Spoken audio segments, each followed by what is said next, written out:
Oke, sekarang kita lanjut bagian data ya, atau variabel. Kita mulai dari pertanyaan yang simpel dulu. Kenapa data? Simpelnya dan singkatnya ya karena komputer diciptakan untuk mempermudah kehidupan manusia. Dengan kata lain ya memang itu kerjanya komputer ya, mengolah data. Karena ya manusia itu memiliki beragam data. Data mahasiswa, data keuangan, data catatan, diary masing-masing. Intinya macam-macam lah.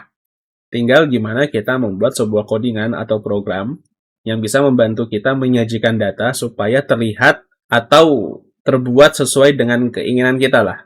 Contohnya ya udah ada banyak banget ya program di zaman sekarang. Contohnya kayak aplikasi editing foto atau video, atau enggak aplikasi yang berbasis website gitu ya, kayak Figma atau Facebook, Instagram, itu juga termasuk aplikasi berbasis website, atau misalkan game gitu ya.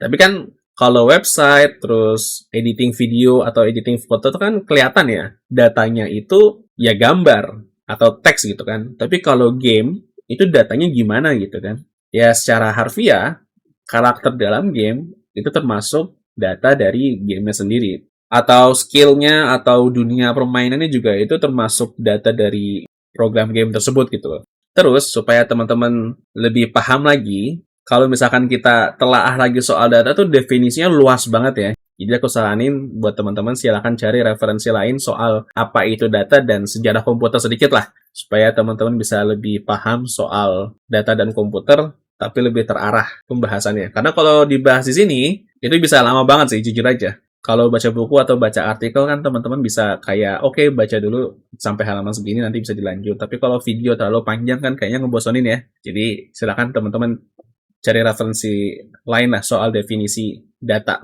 Nah, terus sekarang peran data itu gimana? Simpelnya begini, seringkali data itu mengatur sebuah proses. Contoh, kita bisa membeli barang apabila uangnya cukup. Nah, berarti di sini kan udah jelas ya, datanya adalah uang dan barang. Kalau kita punya uang, kita bisa beli barang. Tapi pertanyaannya adalah, apakah uangnya cukup? Ya nggak tahu, kita kan harus memastikan dulu harga barangnya itu berapa. Nah, gimana cara nyari taunya? Ya, kita mesti datang ke toko. Tokonya buka atau enggak? Gimana kalau tokonya ternyata nggak buka? Nggak bisa beli dong barangnya. Nah, di sini datanya jadi nambah tuh. Ada toko, waktu buka toko, barang, dan uang. Nah, sekarang katakanlah status buka tutup toko sama waktu buka toko maksudnya barang dan jumlah uang yang kita bawa ini kita masukin ke dalam codingan gitu ya. Supaya kelihatan gambarannya gitu. Data di dalam codingan itu kayak gimana sih? Nah, kurang lebih jadinya itu seperti ini. Kita harus ngecek dulu apakah tokonya buka, apakah jumlah barangnya ada, apakah harga barangnya cukup, apakah harga barangnya lebih mahal atau lebih murah dari uang yang kita bawa ya. Ada kendala ketika kita jalan ke toko, bisa jadi uangnya jatuh, ya kan? Itu bisa kejadian ya. Nggak menutup kemungkinan kan? Nah, ini yang dimaksud seringkali data mengatur sebuah proses. Kalau misalkan jatuh hilang semua gitu 10.000 ya kita nggak jadi beli barang dong. Otomatis kita mesti pulang dulu, ambil duit lagi. Jadi benar-benar data itu mempengaruhi sebuah proses gitulah.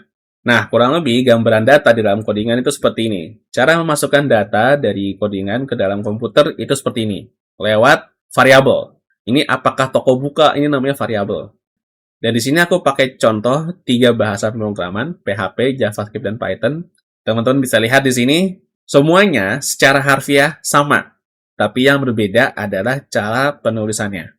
Jadi tinggal lihat teman-teman mau pilih yang mana nih. Ketika nanti teman-teman udah mulai belajar bahasa pemrograman. Apakah PHP, JavaScript, atau Python. Dan perlu diketahui, 3 bahasa ini lagi populer sekali ya di Indonesia. Jadi nggak ada salahnya teman-teman belajar 3 hal ini. Dan nggak cuman 3 bahasa pemrograman ini aja, masih ada bahasa pemrograman lainnya. Beda bahasa, beda juga cara penulisannya, tapi tujuannya itu sama aja, ngasih tahu komputer, nih, aku kasih data apakah toko buka dengan nilai true ya. Nih, aku kasih data jumlah barang dengan nilai 1 ya. Semua tujuannya sama, hanya saja penulisannya yang berbeda.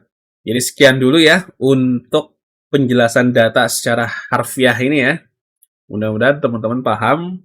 Cuman memang yang mau aku sampaikan adalah sebuah variabel. Cuman aku nggak akan jelaskan apa itu variabel secara detail. Silakan teman-teman cari aja referensinya di internet apa itu variabel. Dalam konteks coding ya, bukan variabel hal yang lain nih. Karena kalau di luar konteks coding, variabel punya definisi yang lain, tapi sederhananya, variabel itu adalah sebuah data. Kalau teman-teman udah mulai belajar ngoding, nanti pasti teman-teman bakal tahu apa itu variabel. Dan kita bakal lanjut lagi ke bagian pengondisian atau gerbang logika ya. Ini masih berhubungan sama data, karena sesuai yang tadi kita sebutkan, bahwa seringkali data mengatur sebuah proses ya, yang itu berarti bisa dibilang konteks mengatur sebuah proses ini adalah sebuah kondisi, yang itu akan kita bahas secara detail di video selanjutnya.